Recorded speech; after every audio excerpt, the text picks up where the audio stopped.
CI కారంపూడిలో ఒక tea stall దగ్గరికి వెళ్లి పిస్టల్ తీసి బెదిరిస్తే ఆ విషయాన్ని ఎలక్షన్ కమిషన్ దృష్టిలో ఉండి వాళ్ళు ట్రాన్స్ఫర్ చేస్తే అతని కులం గురించి తీస్తాడు. మాట్లాడితే కులం, ఈ కులాల కంపుతో ఈ రాష్ట్రాన్ని ఏం చేద్దాం అనుకుంటున్నారు? చాలలేదా? హైదరాబాద్ లో మత కల్లోలో ఆ రోజు జనార్దన్ రెడ్డిని దింపడానికి చేసిన అల్లర్లు చాలలేదా? ఈ రాష్ట్రాన్ని రావణ కాష్టం చేద్దాం అనుకుంటున్నారా? రాయలసీమ నుంచి ఈరోజు కోస్తా ఆంధ్రప్రదేశ్ వరకు నీ అరాచకాలు, దాడులు ఎప్పుడన్నా ప్రశాంతంగా ఉండే గోదావరి జిల్లాలు సైతం ఈరోజు రాష్ట్రంలో మరి బగ్గుమనే పరిస్థితి. దీనికి కారణం ఎవరు? ప్రజలు గమనించాలి. ఏ కులాన్ని ఉద్ధరించలేదు ఈ వైసీపీ పార్టీ. ఈ యువజన శ్రామిక రైతు పార్టీ అని చెప్పుకున్న యువతకేం చేశావు? శ్రామికులకేం చేశావు? రైతులకేం చేశావు? ఉద్యోగస్తులకేం చేశావు? అందరికీ అన్యాయం చేశావు, అందరికీ ద్రోహం చేశావు. నా ఎస్సీలు, నా ఎస్టీలు, నా బీసీలు, ఏ ఎస్సీకి, ఏ ఎస్టీకి, ఏ బీసీకి, ఏ మైనార్టీకి నువ్వు న్యాయం చేశావు. వాళ్లకున్న పథకాలన్నీ ఒడబీకి ఇవాళ మళ్లీ ఇంకొకసారి కులాలు మాట్లాడతారా? సిగ్గుందా మీకు అసలు? చిట్టు విచారణలో ఉన్నటువంటి అధికారులు మొత్తం ఏసీబీకి చెందినవారు.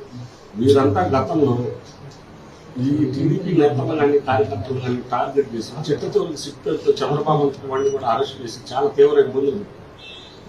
ఇలా వీళ్ళని ఎందుకు పెట్టారు? దీంట్లో రిటైర్డ్ జడ్జెస్ కానీ వీళ్ళెవరిని ఎందుకు పెట్టలేదు?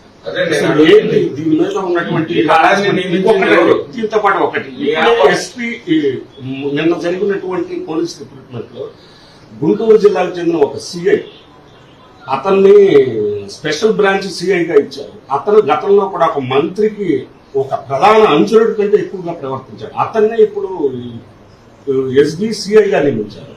అంటే ఎక్కడ ఏం జరుగుతుంది? అసలు ఎన్నికల కమిషన్ కూడా తప్పుతో పట్టించే విధంగా ఉందా? ఏం జరుగుతుంది? ఈ మొత్తం కూడా చీఫ్ సెక్రటరీ కన్సర్న్లో నడుస్తా ఉంది. ఈ రోజు కూడా అదే చీఫ్ సెక్రటరీ ఈ రోజు కూడా కంటిన్యూ అవుతా ఉన్నాడు. రాజేంద్రనాథ్ రెడ్డి గారు డీజీపీగా మారొచ్చేమో గాని తర్వాత డీజీపీ అపాయింట్మెంట్ లో కూడా వీళ్ల హస్తమే కదా. ఈయన ప్రపోజ్ చేసిన వాళ్ళు, ఈయన పంపించిన ప్యానెల్లోనే కదా సెలెక్ట్ చేసింది. ఈ రోజు సిట్ లో కూడా వాళ్ళు ఎవరినైతే పంపించారో వాళ్లే ఇచ్చేశారు. సిట్ దర్యాప్తులో కూడా నాకు నమ్మకం కుదరట్లేదు. ఈరోజు ఎమ్మెల్యే ఇంట్లో ఆయుధాలు పట్టుబడ్డాయి, దాని మీద ఏముంది? యాక్షన్ లేదు. ఎమ్మెల్యే పారిపోయాడు, ఏమి మీరు పట్టుకోలేరా ఎమ్మెల్యేని? ఎందుకు పట్టుకోలేకపోయారు? అంటే మరిన్ని దాడులో కుట్రలో చేయమనే బయట ఉండి ఏది జరిగినా ఈ రాష్ట్ర ప్రధాన చీఫ్ సెక్రటరీ ఎవరైతే ఉన్నారో జవహర్ రెడ్డి గారి కనుసన్నల్లోనే ఇదంతా నడుస్తా ఉంది.